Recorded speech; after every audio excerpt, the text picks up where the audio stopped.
Hello viewers, আসসালামু আলাইকুম ওয়া রাহমাতুল্লাহ। আজকে আমরা নতুনভাবে গ্রুপ ভার্বের শুরু করব। তো বিগত সময়ে আমরা ফ্রেজ প্রেপোজিশনের বিভিন্ন পার্ট আমরা প্র্যাকটিস করেছি। সো এখন থেকে আমাদের চাকরির পরীক্ষা, অ্যাডমিশন বা যে কোনো প্রতিযোগিতামূলক পরীক্ষায় যে ধরনের গ্রুপ ভার্ব এসে থাকে বা যেগুলো সবচেয়ে বেশি দরকারি, আমি সেগুলো নিয়ে পার্ট করে আলোচনা করব। এবং এই ভিডিওটি বানানোর জন্য আমি জাহাঙ্গীর আলমের মাস্টার বইটি থেকে সাহায্য নিয়েছি। আল্লাহ তাআলা ওনাকে উত্তম প্রতিদান দান করুক এত সুন্দর একটি বই আমাদের মাঝে উপহার দেওয়ার জন্য। সো আজকে আমরা গ্রুপ ভার্বের পার্ট 1 প্র্যাকটিস করব। So let's get started. Number 1, act for. এই গ্রুপ ভার্বটির অর্থ হচ্ছে পক্ষে বা কারো হয়ে কিছু করা। ডিফাইন করলে পাবেন অ্যাক্ট অন বিহ্যাভ অফ। এক্সাম্পলগুলো দেখুন। The lawyer acts for the clients. The lawyer acts for the clients. আইনজীবীরা মক্কেলদের পক্ষে কাজ করেন। আইনজীবীরা মক্কেলদের পক্ষে কাজ করেন। Another example, why did you act for him that day. Why did you act for him that day.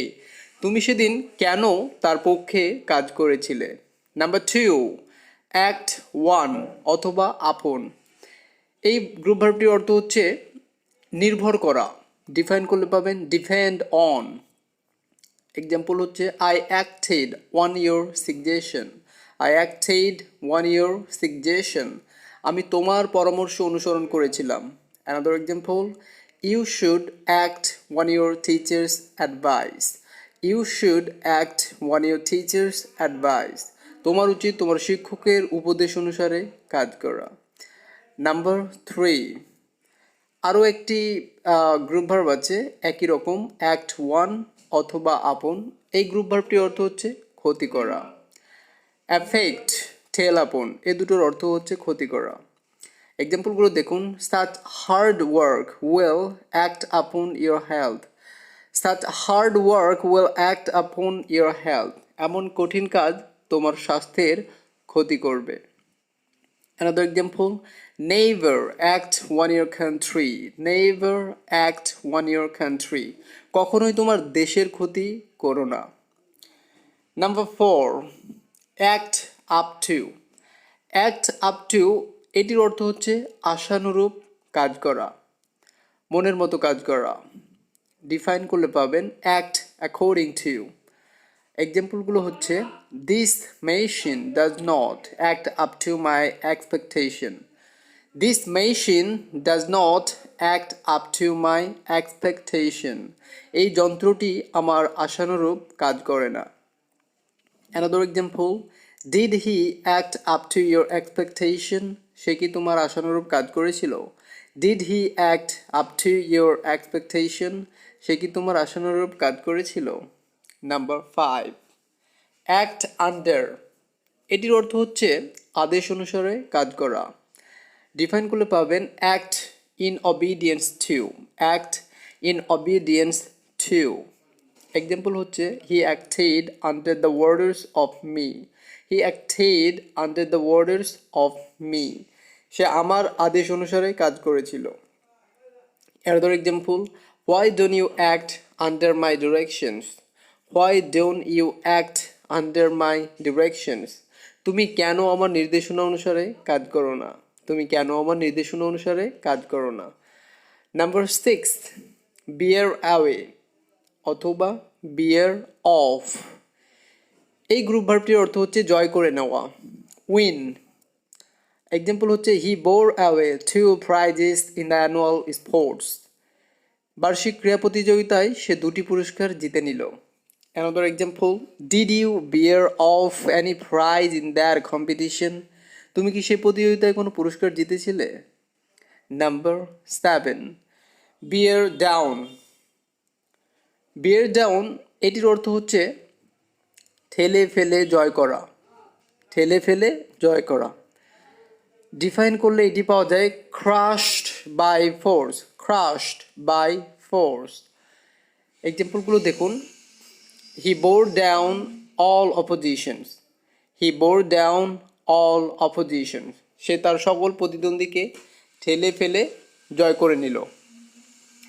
সে তার সকল প্রতিদ্বন্দ্বীকে ঠেলে ফেলে জয় করে নিল। Another example, how did you bear down all opposition? How did you bear down all opposition? তুমি কিভাবে সকল প্রতিদ্বন্দ্বীকে পিছনে ফেলে জয় করে নিলে? নাম্বার 8, bear on, এটির অর্থ হচ্ছে সম্পর্কিত। Relate to, এক্সাম্পলগুলো দেখুন। Your remark does not bear on this subject. Your remark doesn't bear on this subject. তোমার মন্তব্য এই বিষয়ের সাথে সম্পর্কিত নয়। Another example, isn't my proposal bear on this subject? আমার প্রস্তাবটি কি বিষয়টির সাথে সম্পর্কিত নয়? Isn't my proposal bear on this subject? Number 9, bear out, এটির অর্থ হচ্ছে সমর্থন করা, সাপোর্ট, কনফার্ম। এক্সাম্পলগুলো হচ্ছে his evidence doesn't bear out the charge. His evidence doesn't bear out the charge, তার সাক্ষ্য এই অভিযোগকে প্রমাণ বা সমর্থন করে না। Another example, your activities don't bear out our policy. Your activities don't bear out our policy. আপনার কর্মকাণ্ড আমাদের নীতিকে সমর্থন করে না। নাম্বার 10, bear up, এই গ্রুপ ভার্বটির অর্থ হচ্ছে মনের জোর বজায় রাখা, মনের জোর বজায় রাখা, সাস্টেন। এক্সাম্পলগুলো হচ্ছে his patience bore him up in that crisis. His patience bore him up in that crisis. তার ধৈর্যই সেই সংকটে তার মনের জোর বজায় রেখেছিল।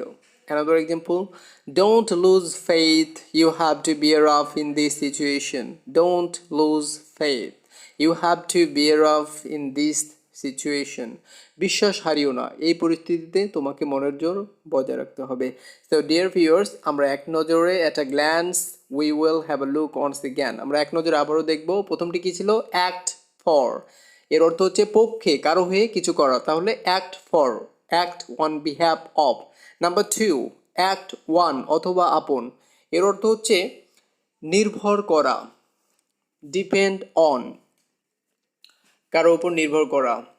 নাম্বার 3, act one আপন, আরও একটি act one আপন দিয়েছিল, সেটির অর্থ হচ্ছে ক্ষতি করা, যেটাকে ডিফাইন করলে যে এই ওয়ার্ডগুলো পাওয়া যায় সেগুলো হচ্ছে অ্যাফেক্ট, টেল আপন, অ্যাফেক্ট হতে পারে, টেল আপন হতে পারে।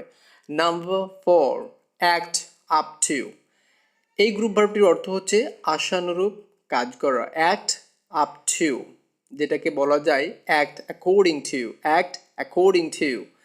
Number 5, act under, act under, এটির অর্থ হচ্ছে আদেশ অনুসারে কাজ করা, act in obedience to, act in obedience two.